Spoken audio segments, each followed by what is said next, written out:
Hello সবাইকে, আমি মৌমিতা। আমার চ্যানেল মৌমিতা 9 অফিসিয়ালের আরও একটা নতুন গল্পে সকলকে স্বাগত জানাই।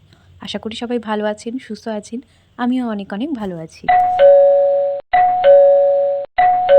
হ্যালো সবাইকে, গুড মর্নিং। আজ হলো সোমবার 28শে জুলাই। ঘড়িতে এখন সময় সকাল 6:30। প্রত্যেক দিন সকালের কাজের মধ্যে এটা হলো অন্যতম। ঘুম থেকে উঠে আমি চলে আসি এই ঘরে। বোনের এই পড়ার ঘরে জানলাটা খুলি, আর এই জানলা থেকে সোজা সবুজ বাগান দেখা যায়। আর যদি সূর্য ওঠে তাহলে সূর্যের রোদটা পুরো বাগানে পড়ে, দেখতে বেশ ভালো লাগে। আর এই ঘরেই আমার যেহেতু ঠাকুর আছে, তাই নমস্কার করে আমি আমার সারাদিনটা তো পড়িয়ে ছেড়ে দিয়েছি অনেকক্ষণ। এখন ঘড়িতে সময় 10টা বাজে। আমি স্নান সেরে উঠলাম, ওপরে যাব। আর তার আগে ভাবলাম নিচ থেকে একটু ফুল পেরে নিই। আর বাইরে আসতেই দেখি হঠাৎ বৃষ্টি শুরু। আকাশটা সাদাই আছে, মেঘলা নয়, তার মধ্যে এরকম বৃষ্টি পড়ছে।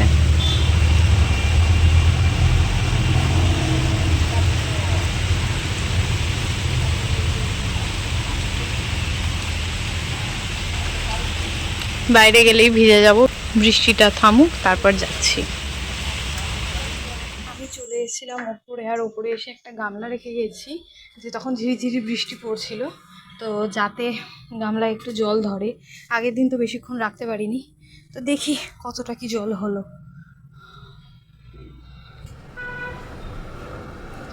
খুব সামান্য অল্পই জল হয়েছে।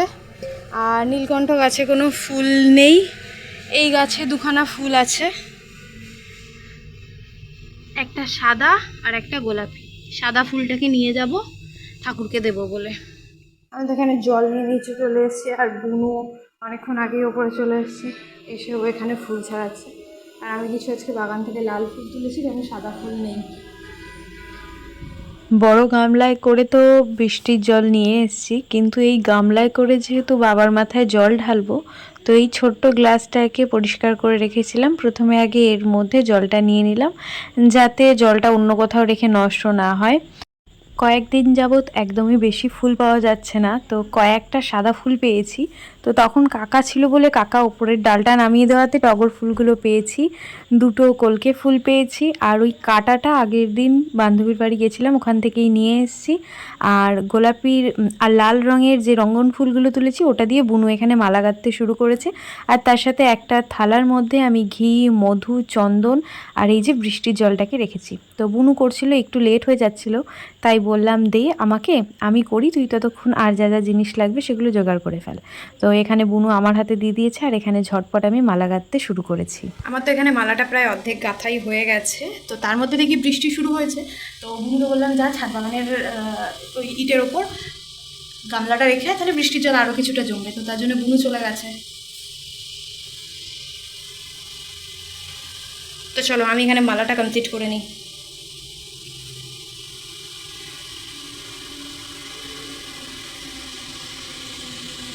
আর প্রচুর জোরে বৃষ্টি আসছে।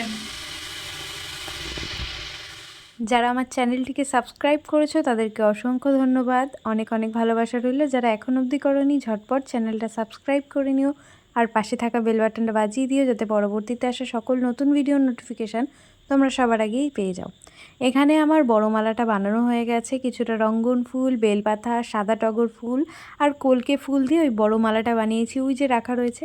আর এখানে প্রথমেই আমি কয়েকটা আকন্দ ফুল ছাড়িয়ে নিলাম, তারপর টগর ফুলগুলোকে একটু ছোট ছোট করে কেটে নিয়েছি, আর বেলপাতাটাকে ভাঁজ করে নিয়েছি, নিয়ে একটা ছোট্ট করে মালা বানিয়ে নিয়েছি। তার মধ্যে দিয়ে নিয়েছিলাম একটা নীলকণ্ঠ ফুল বাড়ির গাছে ফোটেনি, কাকাকে বলেছিলাম যে যদি তোমার বাড়িতে ফুল ফোটে তাহলে তুমি নিয়ে এসো। তো কাকা কিন্তু এখানে কথা অনুযায়ী নিয়ে চলে এসছে।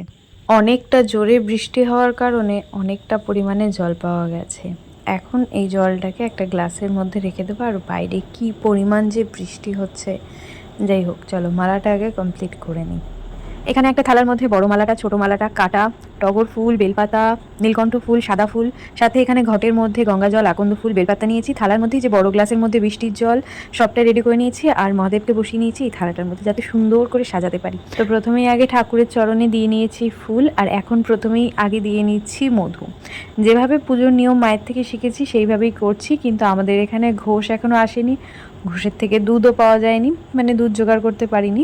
চেষ্টা করছি যাতে পরের সোমবারগুলো জোগাড় করতে পারি। তো চলো আগে পুজোটা সেরে নিই। ঘি, মধু, চন্দন, গঙ্গার জল দিয়ে বাবার মাথায় জলটা ঢেলে নিয়েছি। তারপর যে দুটো মালা বানালাম সেই দুটো মালা বাবাকে পরিয়ে নিয়েছি। আর যত ফুল, পাতা, কাটা ছিল সেগুলো একে একে বাবাকে দিয়ে নিচ্ছি। আর ওই যে সাদা ফুলগুলো তুলেছিলাম একটু বড় বড় করে, ওই ফুলগুলো দিয়ে সামনেটা একটু সুন্দর করে সাজিয়ে নিচ্ছি। দেখতে কতটা সুন্দর লাগছে না? আমি তো যেন ঘণ্টাখানেক তাকিয়েই ছিলাম ফোনের ছবিটার দিকে। যাই হোক, আকন্দ ফুলগুলো অল্প পরিমাণে হলেও মন মতন করে যে বাবাকে সাজিয়ে পুজো দিতে পেরেছি, এটাই অনেক। ভিডিওটা সবাই কোথা থেকে দেখছো সেটা কিন্তু জানিয়ে যেতে একদম ভুলো না। যারা চ্যানেলে নতুন আছো অবশ্যই চ্যানেলটাকে সাবস্ক্রাইব করে নিও, আর পাশে থাকা বেল বাটনটা বাজিয়ে দিও, যাতে পরবর্তীতে আসা সকল নতুন ভিডিও নোটিফিকেশান তোমরা সবার আগেই পেয়ে যাও। গত কয়েকদিন একটু ভিডিও দিতে সমস্যা হচ্ছিল, তার জন্য আমি দুঃখিত, কিন্তু তাও তোমরা আমার ভিডিওতে অনেক অনেক ভালোবাসা দিচ্ছে, এর জন্য তোমাদেরকে অসংখ্য ধন্যবাদ, অনেক ভালোবাসা জানাই। তো এখানে ফুল দিয়ে সুন্দর করে পুজো দিয়ে চলে এসেছি তো নিচে, আর এসে দেখি সেই তখন থেকে বৃষ্টি এখনো পড়ে যাচ্ছে। এখন আমি নিচের ঘরের ফুল তুলবো, কিন্তু এই বৃষ্টিতে কী করে তুলবো? তখন ফুল তোলার সময় একটুখানি বৃষ্টি কমেছিল, তো এখন আবার বৃষ্টি পড়ছে। যাই হোক, তো চলো দৌড়ে দৌড়ে গিয়ে তুলে নিয়ে আসি। ওপরের পুজো তো কোনো মতে হয়েই গেছে ওই ফুল দিয়ে, এখন যাচ্ছি আবারও কিছুটা রঙ্গন ফুল তুলতে আমার নিচের ঘরের পুজো সারবো বলে। আর এত পরিমাণে বৃষ্টি যে ঝুড়িটা দিয়ে আমি আমার নিজের মাথাটা কভার করেছি যাতে বৃষ্টিটা একটু পরিমাণে কম পড়ে। আর এখানে কিন্তু মা ঘরের বারান্দায় বসে আমার ভিডিওটা করে দিচ্ছিল। তো আজকে নিচের ঘরের পুরো পুজোটা আমাকে সারতে হয়েছে রঙ্গন ফুল দিয়ে। বাবার চরণে দিয়েছি একটা বেলপাতা আর দিয়েছি রঙ্গন ফুল। আর বাইরেটা এখনও বৃষ্টি পড়ছে, একদম সবুজে সবুজ হয়ে গেছে। আর এই হলো মানুষ, অনেকটাই ওপরে উঠে আমাকে এই পুজোটা করতে হয়। একদিন শেয়ার করব সবটা তোমাদের সাথে। নিচের পুজো সেরে আমি চলে এসেছি ওপর ঘরে। ওপর ঘরের পুজো তো আমি আর বুনু সেরেই রেখেছিলাম, এখন শুধু প্রসাদটা নামিয়ে নেব।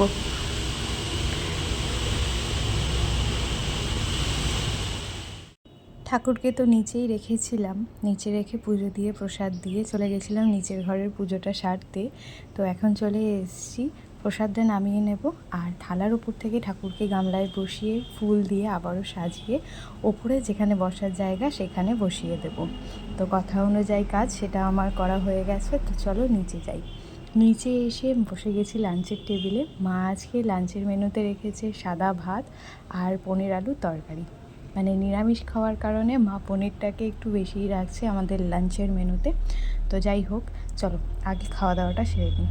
খাওয়া দাওয়া সারার পর ঘুম থেকে উঠে দেখি ওরা পড়তে চলে এসছে। আর এই যে সামনে বসে আছে গোলাপি জামার পেছনে ওই দিকে দুটো ঝুঁটি বাঁধা, এরা দুজন হলো দুই বোন।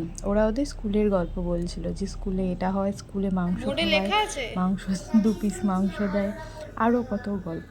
ওদের গল্প শুরু হলো না আর গল্প থামে না। আর এখানে আমি গল্প শোনা ছেড়ে পেছনেই যে ওর বোন চুল ঘোরাচ্ছে, ওই জিনিসটা দেখতে আমার এত ভালো লাগছিলো। আর আমি বলেছি কেউ একদম চুলে হাত দিবি না, চুলে হাত দিলেই কিন্তু অন্যজন মারবে। তাই ওর পাশের জন, মানে বলেছি পাশের জন যে থাকবে সে মেরে দেবে, তাই পাশের জন মেরে দিল।